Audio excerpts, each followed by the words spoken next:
2 of 6.7 talks about what we were doing before, but also takes it a step further. So first off, just vocab-wise, remember zeros and roots and solutions are all the same.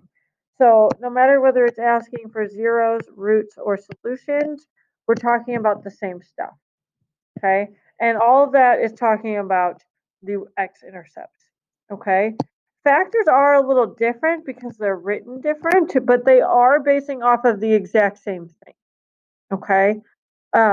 So big difference or big introduction here is the fundamental theorem of algebra. And that's talking about every polynomial with degree greater than 0 has at least one root.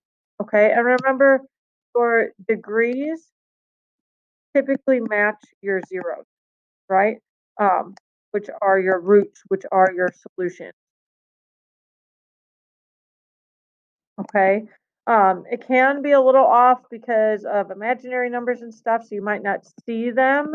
But if you're doing it algebraically, you should always account for all of however many you're supposed to have. So like for this top one, it's x to the fourth, so we would have 4. Okay. The nth degree of a polynomial will have n roots, which is what is kind of being described here. Okay. So let's talk about this. Okay. So if you're given that something is a factor, we can factor it out by doing synthetic. So we would do -3 and factor it out. Okay. So we have 2, -5, -28, -15. Don't need to add any zeros because it has x cubed, x squared, x, no x. Drop down the 2, multiply, add, multiply, add, multiply. Now, since we got a 0, we know it really truly is a factor. So now we're going to rewrite this as a polynomial.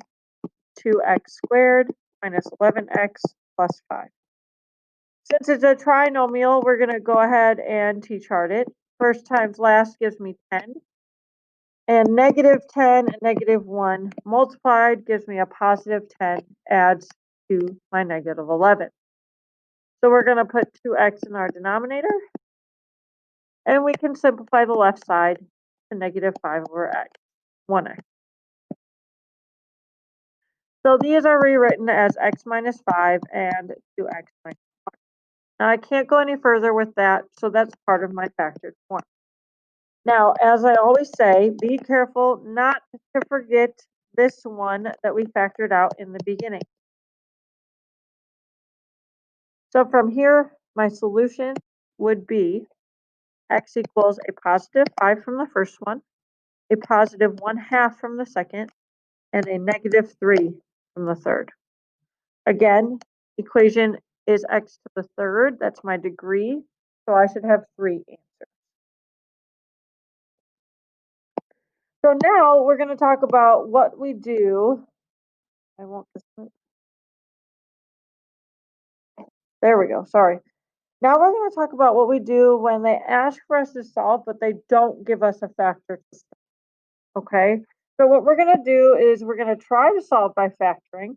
If we can't, we're going to look for a factor on the calculator. Okay. If it's a degree of 2, you can use the quadratic formula. Okay. And the big thing is we're going to use synthetic to help us out. So we look back at this and we think, okay, well, this is a quadratic, right? So let's use the quadratic formula. X equals opposite plus minus square root b squared minus 4ac all over 2. So we get 5 plus or minus the square root of, we're going to multiply 4 times 14 times 2. So this is really 25 minus 100. So 25 minus 120 gives me -87. Now 87 can't be broken down. So all we have to do is pop an I out. So my solution would be x equals 5 plus or minus I root 87.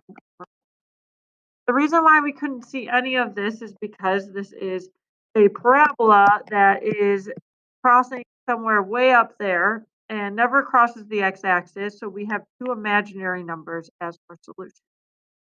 So our factored form actually is nice and easy for this. It doesn't change. We couldn't factor it, so it stays the same. On the next one, okay, we can try to factor it. The thing that I would notice first is that we can take out an x. So if we take an x, we're left with x to the fourth plus 2x squared plus 1.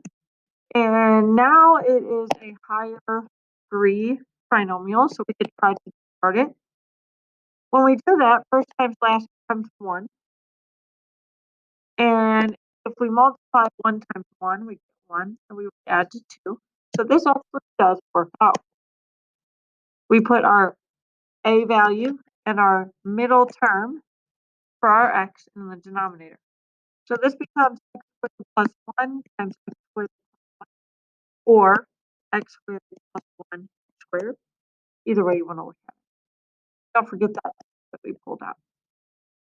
So these are our factors. I can't do anything with x squared plus 1 because of the fact that it's not a minus. If it was minus, that would be a difference of squares.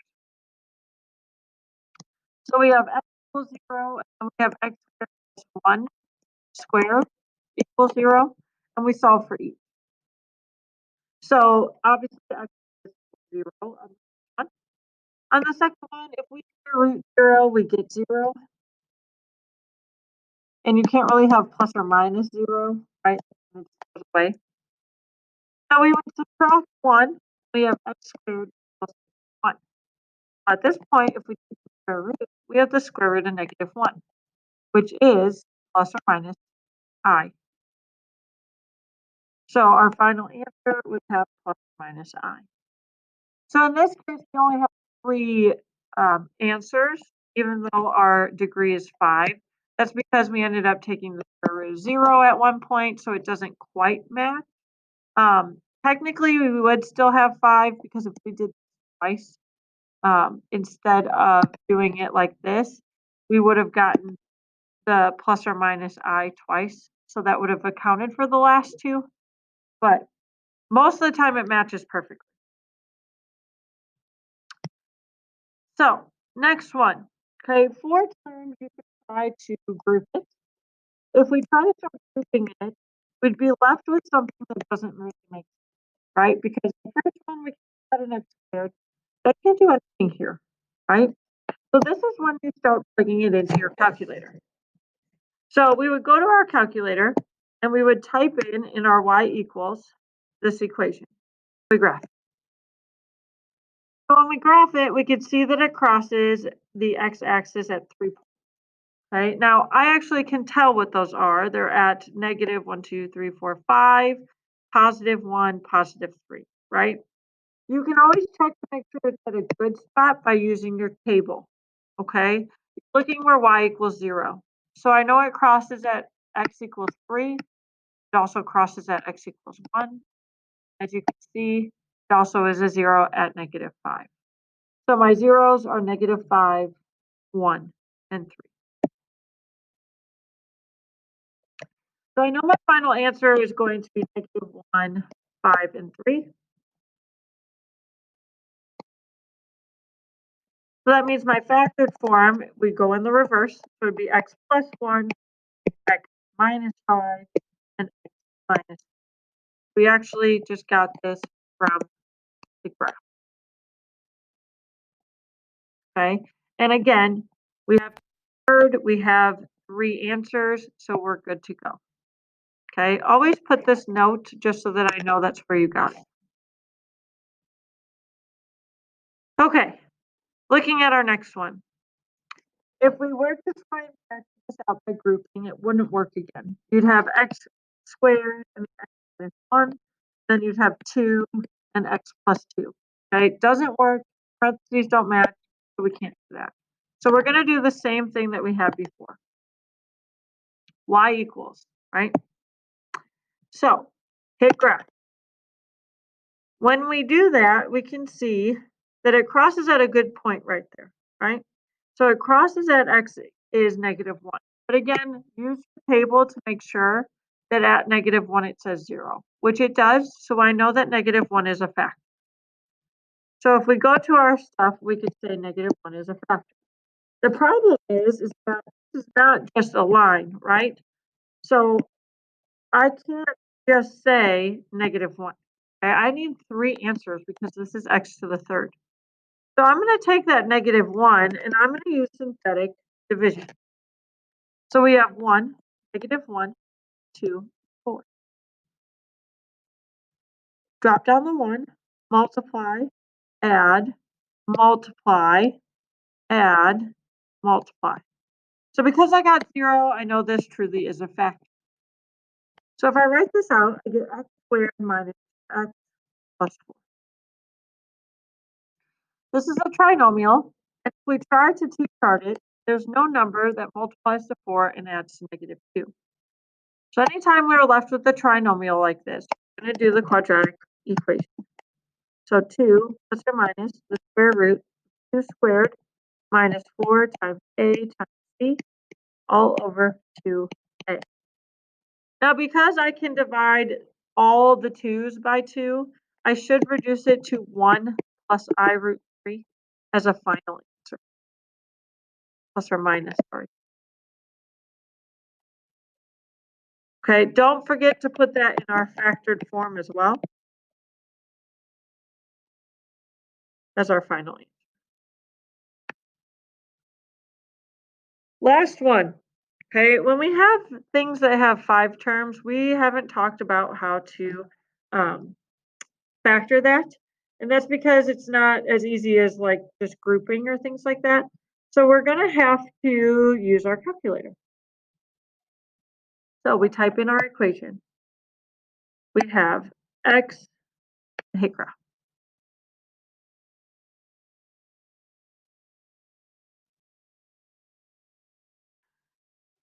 So I can see that it crosses at 2 spots, and it looks like -2 and +2, but check your table to make sure that it works. And that is at -2 and +2. So of my 4 answers, I know 2 of them will be -2 and +2. So that means it would be x plus 2 and x minus 2. For this problem, because I have 2 answers, I can actually do synthetic division twice. So let's do the negative. So we have 1, -6, 6, 24, -40. Drop the 1 down, multiply, add, multiply, add. Oh, sorry. Multiply, add, multiply. Now you're welcome to use another problem, like another spot to do this, or you can just tack on the other 2. Because I know 2 is also a factor. So I can just add on to this synthetic division and do another one right underneath. So drop down the 1, multiply, add, multiply, add, and multiply, and get 0. So now I'm left with this. So because I took 2 out, I am decreasing this by 2, and I'm left with x squared minus 6x plus 10. Now, we can try to t-chart it, but it wouldn't work, and we would have to use the quadratic. So quickly, the quadratic formula, 6 plus or minus 3 6 4 1 over. If we simplify, 6 plus or minus the square root of -4 over 2. And the square root of -4 is really 2i. And then I can divide all by 2, which gives me 3 plus or minus I. Now we have 4 answers for that equation.